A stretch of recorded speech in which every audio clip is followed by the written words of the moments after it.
Damai sejahtera Allah yang melampaui segala akal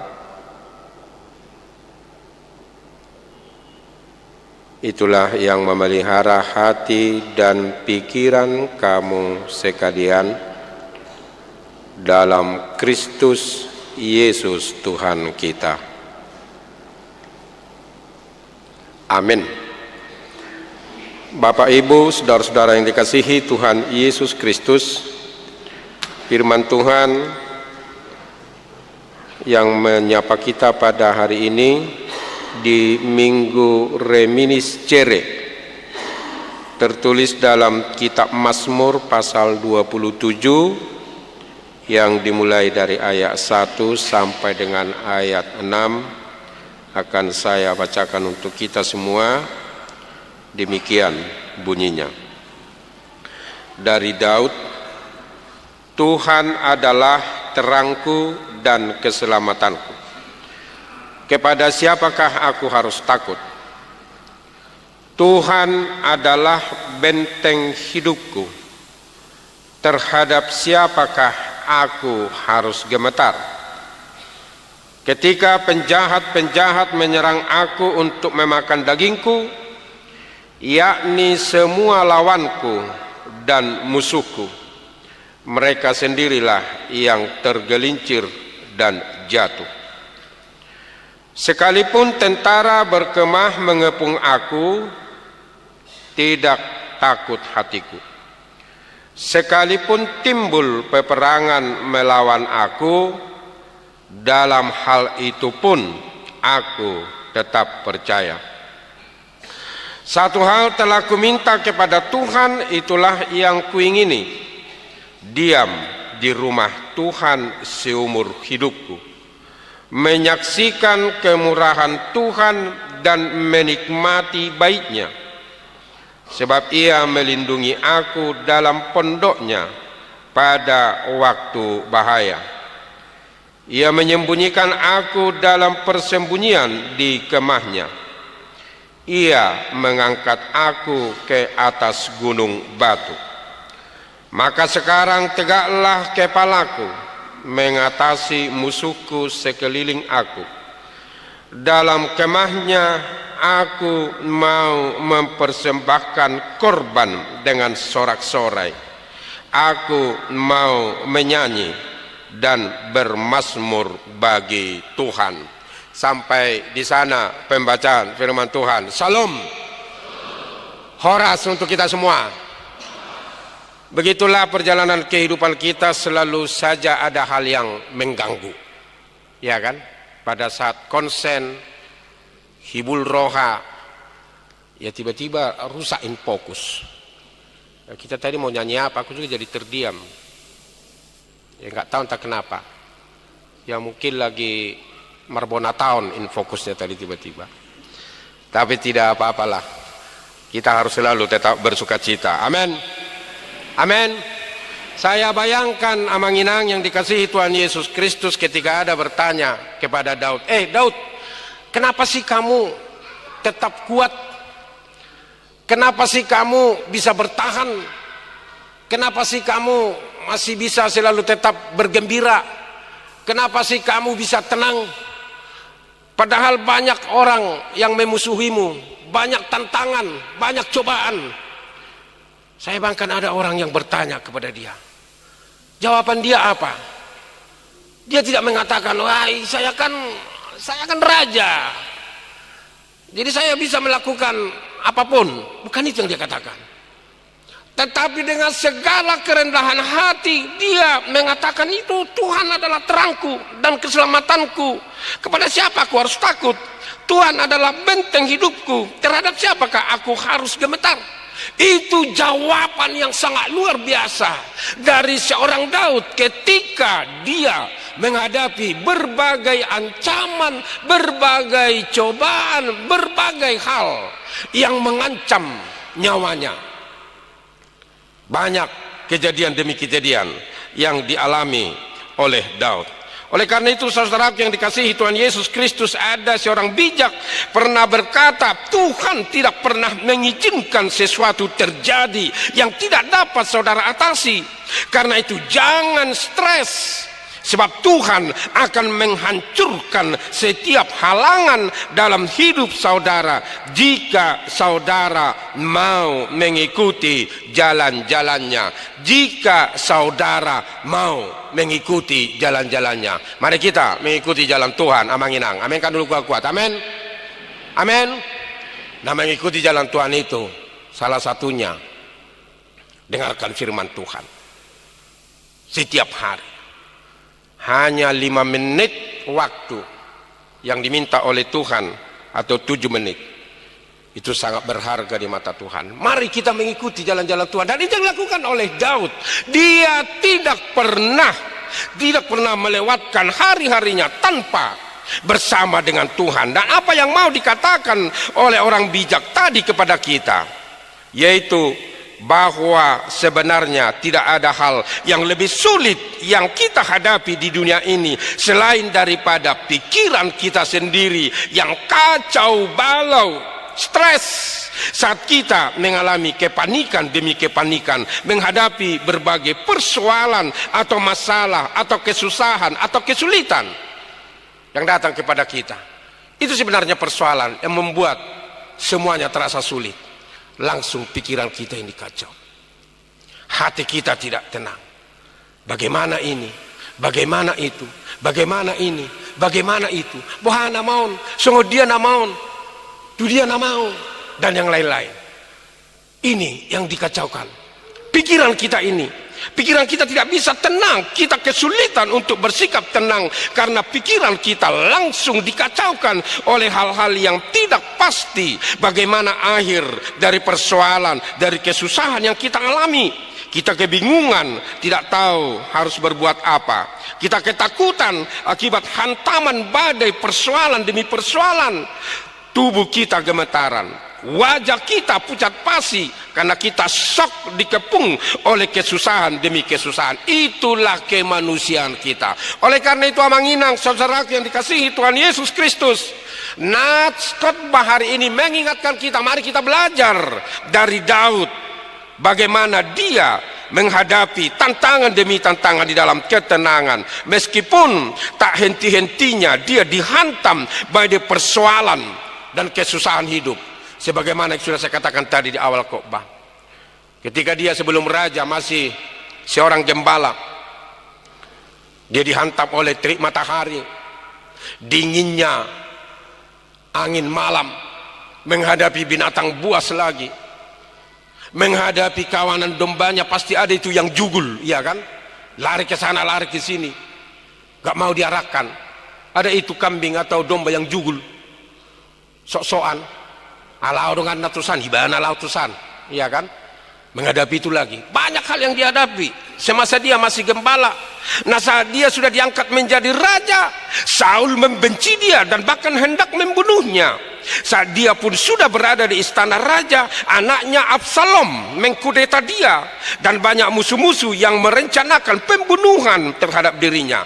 Namun semua hal yang dia hadapi, masalah, kesulitan, kesusahan, dia bisa menghadapinya dengan tenang. Karena apa? Karena dia mengandalkan Tuhan dan dia berserah hanya kepada tangan pengasihan Tuhan saja. Maka ini juga yang menjadi panggilan untuk kita. Di kitab Mazmur sudah dikatakan, serahkanlah hidupmu kepadanya dan percayalah kepadanya, maka dia akan bertindak. Ini kita harus garis bawahi. Tuhan akan bertindak. Apapun masalahmu, apapun persoalanmu, apapun pergumulanmu dan yang lain-lain, percaya dan serahkan semuanya kepada Tuhan. Pasti, pelan tapi pasti dia akan bertindak menyelamatkan kita dari berbagai kesusahan, dari berbagai kesulitan, dari berbagai pergumulan hidup yang kita alami saat ini. Aminkan dulu kuat-kuat. Amin. Amin. Jadi jangan pernah ragu. Sekali lagi tadi, yang membuat kacau, yang membuat kita galau, yang membuat kita khawatir, yang membuat kita gemetaran adalah pikiran kita sendiri. Bukan masalahnya sebenarnya. Nah, disinilah kita lihat sangat luar biasanya Tuhan itu menolong, menyelamatkan. Makanya tadi dikatakan di dalam nats ini, Tuhan itu terangku dan keselamatanku. Kalau kita bayangkan, ada orang yang bertanya kepada Daud. Nah ini dikatakannya, Tuhan itu adalah terangku. Berarti kalau terang menyinari hatinya, menyinari pikirannya, sehingga dia bisa melihat, oh harus begini, oh harus begitu. Tuhan selalu memberikan jalan keluar kepada semua kesulitan-kesulitan yang kita hadapi. Jadi jangan pernah ragu-ragu. Memang pada saat kita menghadapi kesulitan, menghadapi masalah, mungkin kita kebingungan, ya kan?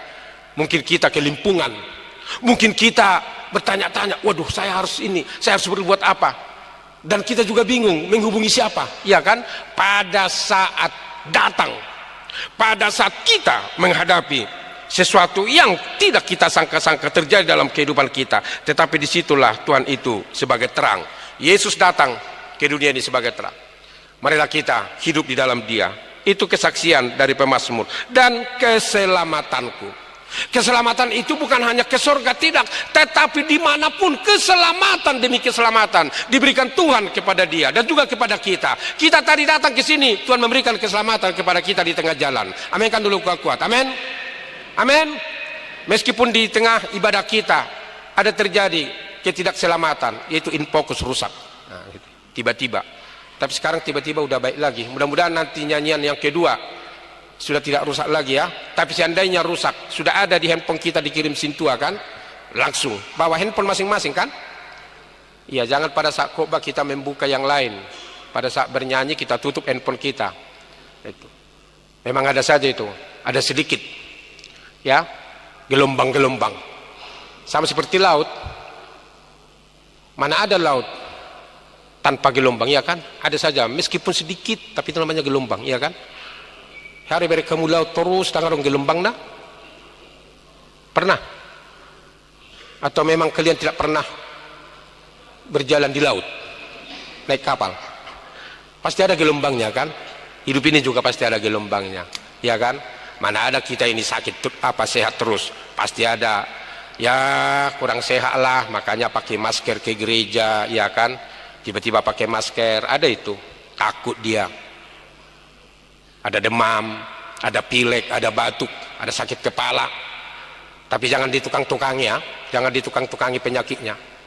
Kalau pertanyaan, bah beta tuh pertanyaan, kata Sintua, aduh maaf dulu amang, kurang sehat, terus ini kurang sehat, apa yang kurang sehat?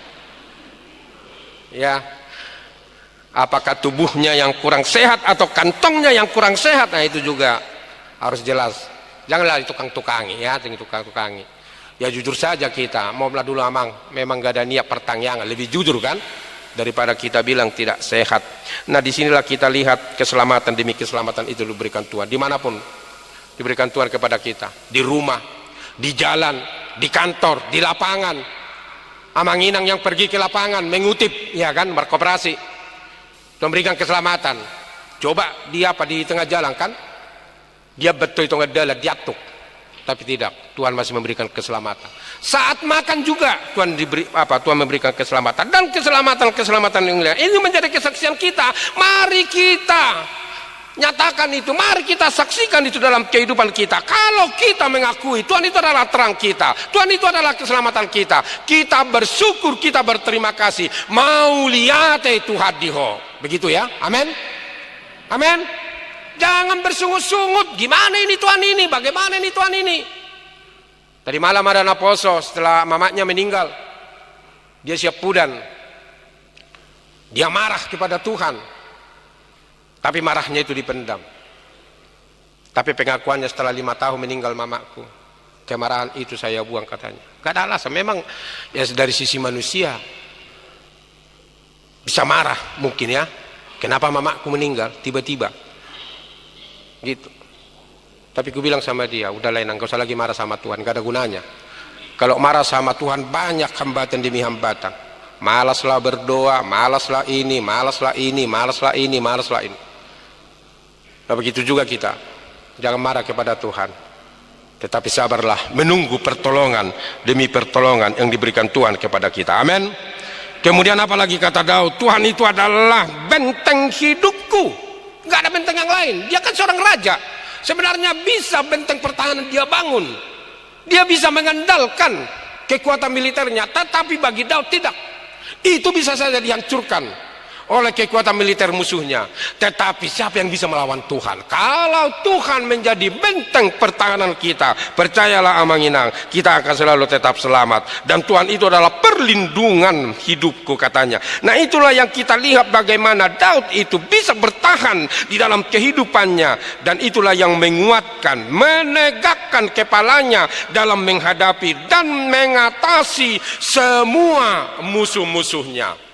Nah, oleh karena itu dia tidak panikan, dia tidak stres karena ada Allah bersamanya. Makanya dia mengatakan di ayat 4 dalam nats kita ini, satu hal telah ku minta kepada Tuhan, itulah yang kuingini, diam di rumah Tuhan seumur hidupku, menyaksikan kemurahan Tuhan dan menikmati baiknya. Ini pula yang menjadi topik minggu bagi kita, menyaksikan kemurahan Tuhan. Aku mau tinggal di rumah Tuhan. Artinya apa? Kalau kita terjemahkan dengan kehidupan kita sekarang, dia tidak pernah meninggalkan kehidupan bergerejanya. Dia nyaman datang ke gereja, beribadah, bersekutu, mendengarkan firman Tuhan. Begitu juga kita Manginang, jangan pernah malas datang ke gereja. Amin. Kan kalian dulu kuat-kuat. Amin. Amin. Kalau kalian datang ke gereja ini berarti kita menyaksikan kemurahan Tuhan demi kemurahan Tuhan yang kita terima. Satu minggu dari hari Senin sampai hari kemarin, kita tidak bisa menghitung lagi berkat-berkat Tuhan. Ya, tidak bisa. Karena banyaknya. Nasi yang hari Senin dengan nasi hari Sabtu pasti beda. Kita makan, ya kan?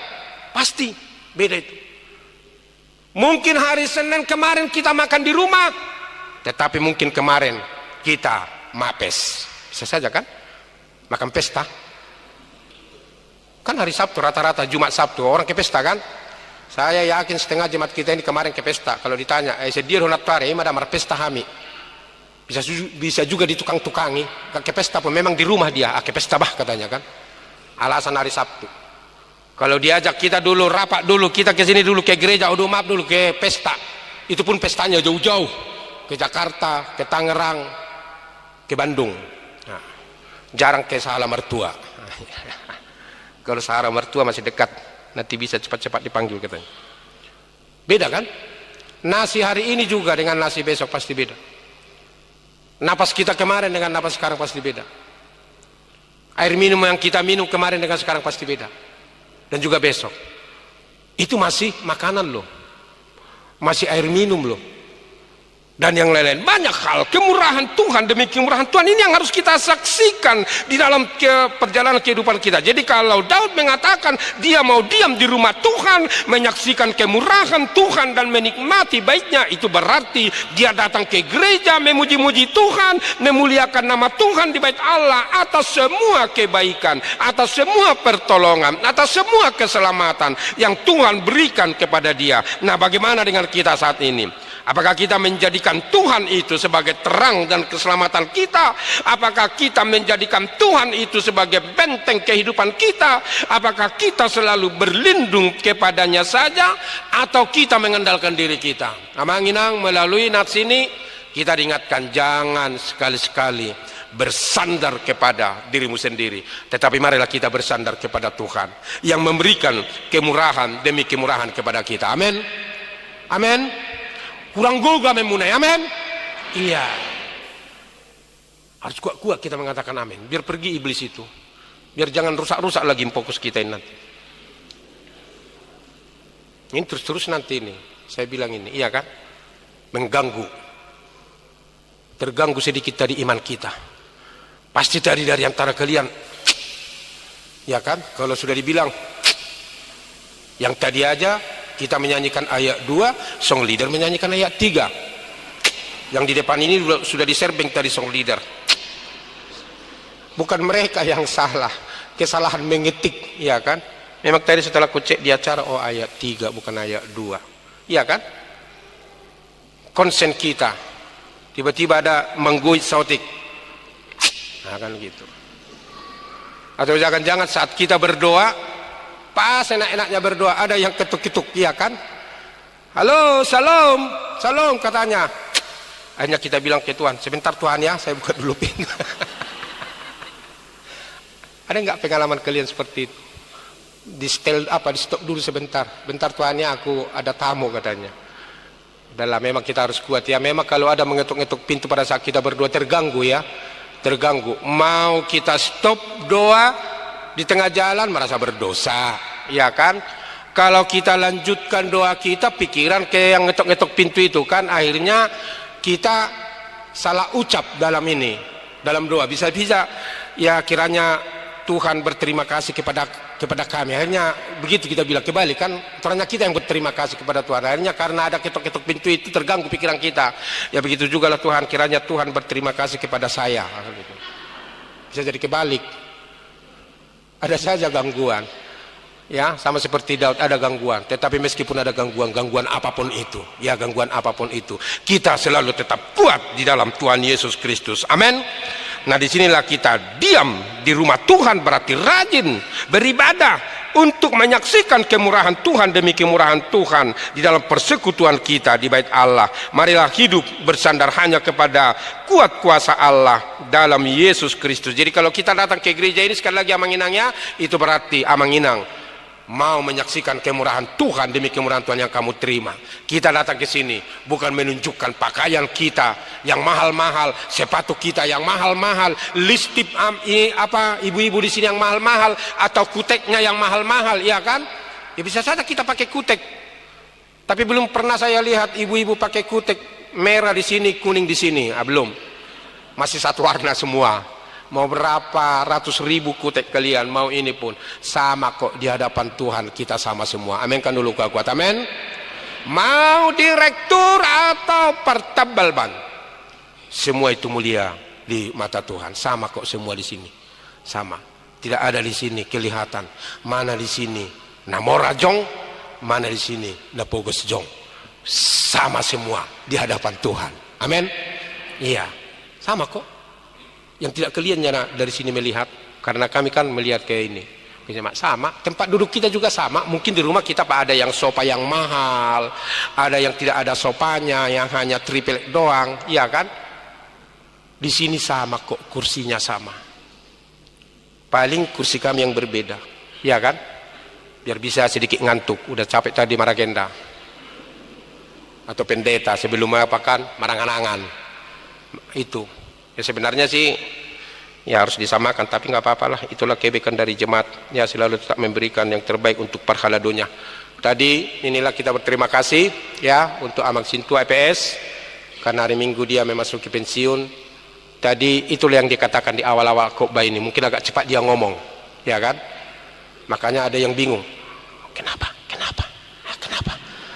ngomong apa sih? Nah, ini kan ya namasa kurang jelas. Aku juga tadi kan cepat-cepat hari dokter Ahmad Tonang kan, karena kecepatan ya kan, memang begitulah dia, orangnya selalu cepat ya kan, tok diatur semua. Hari Minggu dia memasuki masa pensiun, kita berangkatkan dia. Terima kasih untuk pelayanan selama ini ya. Jangan diingat-ingat, kita ini kan orang Batak ini bukan kebaikannya yang kita ingat, tapi kesalahan. Aku nggak suka lihat itu, dulu pernah dia nggak senyum sama saya, dulu diingat-ingat dulu nggak pernah senyum, sama seperti ibu-ibu kalau jam 00 itu ya kan, pura-pura nangis lah sama suaminya. Dulu pernah kau ngomong seperti ini, saya marah, sakit hatiku. Dulu ini sakit hatiku, tapi minta uang nggak sakit hati, nah, kan gitu. Jadi mohon maaf lah ya, dimaafkanlah kalau ada kesalahannya. Kita selalu tak berdoa supaya panjang umur pelayanannya selama ini. Songonidok molo hami ula-ula nama tolpang kok, ibu tamu udah ula-ula nama tolpang, cangkol yang sudah ini, yang sudah tidak sempurna lagi, matupik. Bahasa Indonesia ini matupik kamu nah, matolpang. Ya matupik. Nanti PR kami itu nanti di apa? Lupa aku bahasa Indonesianya matupik. Itulah kami ini sok-sok bahasa Indonesianya matupik aja saya nggak tahu, ya kan? Tapi matupik itu apa dia? Kayak gini lah, ini hilang, itulah matupik. Aduh, inilah saya harus belajar. Tolonglah siapa yang guru bahasa Indonesia di sini, nanti dibantu dulu saya bahasa Indonesia kan kata matupik ya. ula-ula nama tolpang lohami, artinya tidak sempurna, ya, tidak sempurna amanginang. Mari kita selalu tetap melihat yang terbaik yang diberikan oleh saudara-saudara kita, supaya kita selalu tetap bersuka cita, karena Tuhanlah yang kita andalkan di dalam kehidupan kita setiap hari. Amin. Kita berdoa. Terima kasih Tuhan untuk firman-Mu yang mengingatkan kami bahwa Tuhanlah terang kami, keselamatan kami, benteng pertahanan kami. Oleh karena itu Tuhan, sama seperti Daud, satu hal yang kami minta kepadamu, yaitu kami mau diam di rumah Tuhan, di gereja-Mu ini, datang beribadah, memuji Tuhan, memuliakan Engkau. Karena firman-Mu itu adalah menjadi kekuatan, persekutuan itu menjadi sukacita bagi kami. Terpujilah Engkau Tuhan.